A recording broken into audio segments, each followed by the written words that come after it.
You're listening to Montreal Now with Aaron Rand and Natasha Hall on CJAD 800. If you add up, the English students plus the temporary workers that are in Montreal, it's 3 times the population of Westmount that's been poured into downtown Montreal these last 5 years. So to say that this doesn't have an impact on what is the common language in downtown Montreal is bonkers. Of course it has an impact.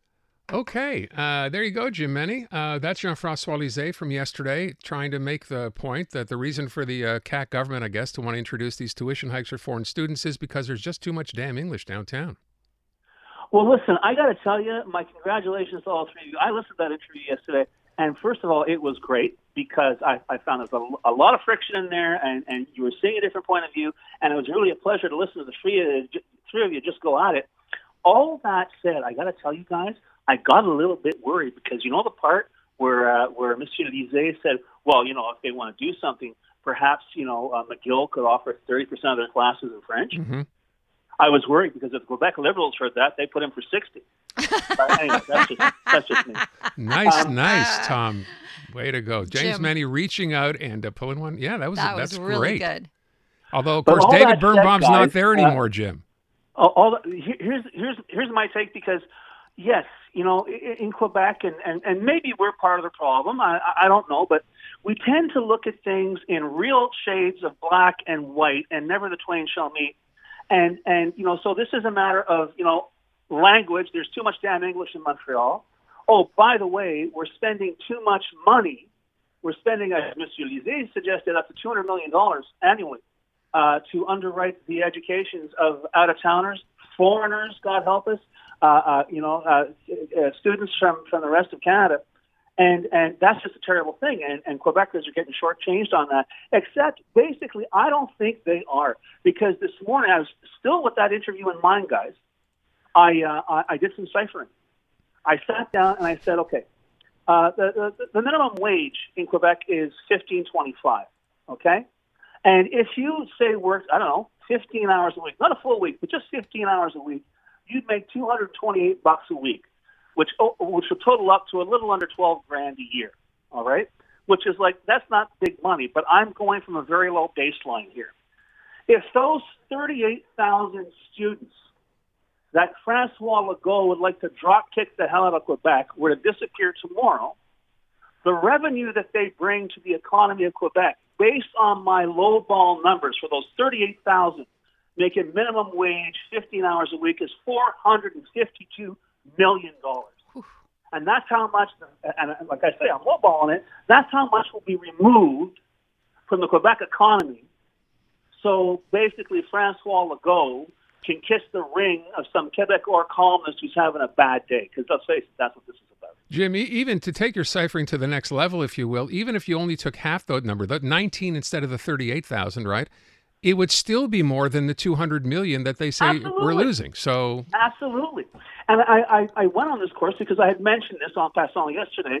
The mayor of Sherbrooke is basically, un bon Québécois, là, is basically saying, Monsieur Legault, you better rethink this, because if Bishops goes belly up, my borough of Lennoxville, formerly the town of Lennoxville, will cease to exist. It's being supported by students, the students who attend Bishops. So they haven't looked at this because why? Because they don't need to. Mm-hmm. Because Francois Legault never plans past the next, internal poll. And right now, what he wants to do is try to, out PQ the PQ. Wants to crack down on English. But this is for real stuff. This is not some accounting trick. We're getting rid of 38,000 people who are contributing, even peripherally, to the Quebec economy. And right now, in this day and age, with all the economic uncertainty, I'm not entirely sure that the Quebec economy can afford to lose $500 million in activity every year just to make some pinhead, some CAQ pinhead bureaucrat pat him or herself on the back saying, well, we did for them okay. And we have a labor shortage. We got this text earlier from George who said, I own a bar. Most of my staff are out-of-province students paying taxes and contributing to the workforce downtown. And then he says, where will we find workers now? Well. There is that. There is Maybe that. some Journal de Montreal columnists will moonlight behind the bar. Yeah, You know what's interesting? We were just saying to each other, what's different, I think, this time around. Yes, it's a Quebec issue. Two things. Number one, on the French side, we're actually starting to see a bit of pushback, right, which we don't usually see when it concerns English issues. And this is gaining a bit of a foothold nationally, Jim. You would hope so, because the bottom line here is that McGill, we're not talking about some Anglo social club. The head of the Parti Québécois was educated at McGill. Most people, even in CAQ land, yes, the vast, in the vast distances in distant CAQ land, they've heard of McGill University. So, and even we discussed like Gerard saying that McGill, we've got to get, Montreal's got to pull up its bootstraps. McGill's got to get up in the classifications, and then his boss basically cuts him off at the knees with this announcement. This is for real stuff. Will common sense sink in? Will the people of Quebec, who matter, the voters, and even the ones out in Gasland, realize this has gone beyond the pale? This has gone into theater of the absurd because it is merely symbolic. And for the government to try and turn itself into some kind of political pretzel to try and justify this is becoming increasingly embarrassing to watch.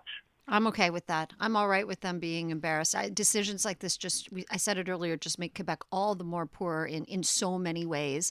Look, I hate to ask the question, but I think it needs to be asked. Maybe it's a bit moot, but you're seeing calls now, as I said, this is developing into a bit of a national story. What are the chances that, once this comes up on the floor of the National Assembly and there's enough pushback? I know François Legault is not the type to back down. What do you think happens here? Well, he'll just triple down. He'll quadruple down. This is how he operates. He will. When has François Legault ever admitted he was wrong? Indeed, even the double flip-flop he did in the wake of the by-election in Jean Talon about reviving the, to all intents and purposes, dead, reneged on promise for a tunnel between Quebec City and Lévis. No, everyone knows it's not going to happen, but he's got to fill the air with the sound of his own voice, justifying what he's doing. So right now, think of all the things they've said just in the past week, and even today in the National Assembly. He says there will be no compromise. Okay, fine, whatever, But honestly, at this point, and you raise an excellent point, Aaron, because at this point, François Legault has actually gone onto one of the main control panels, and he's still trying to figure out what does this button do, and it may well blow up in his face. May well. I'm thinking about in all of this, too, we've lost sight of the fact that they are targeting Netflix as well and streaming services.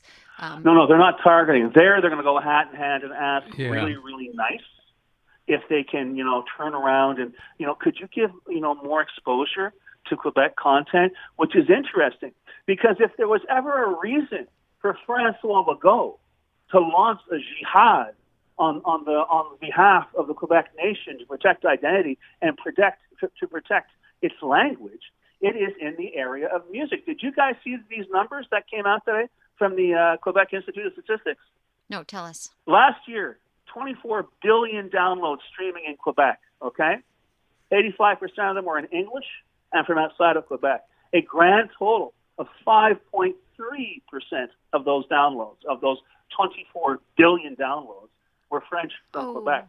So clearly, if you're worried about McGill, Mr. Legault, if you're worried about Bishops, if you're worried about good old Con U, my alma mater, I'd be far more worried about people like Drake and Beyonce, because clearly they're the ones who are going to grind the Quebec identity into dust. And apparently Quebecers will be, dancing all the way because they just love it. 84.3% in Quebec. And by the way, half of those 24 billion downloads were, of course, carried out in the center of all evil, the greater Montreal area. I will say one thing, that you bring that up, Jim. I can think back in the radio business in this city not that many years ago when the government, thought it'd be a good idea to force French radio stations, music stations, to play more French. And do you know who put up a fight?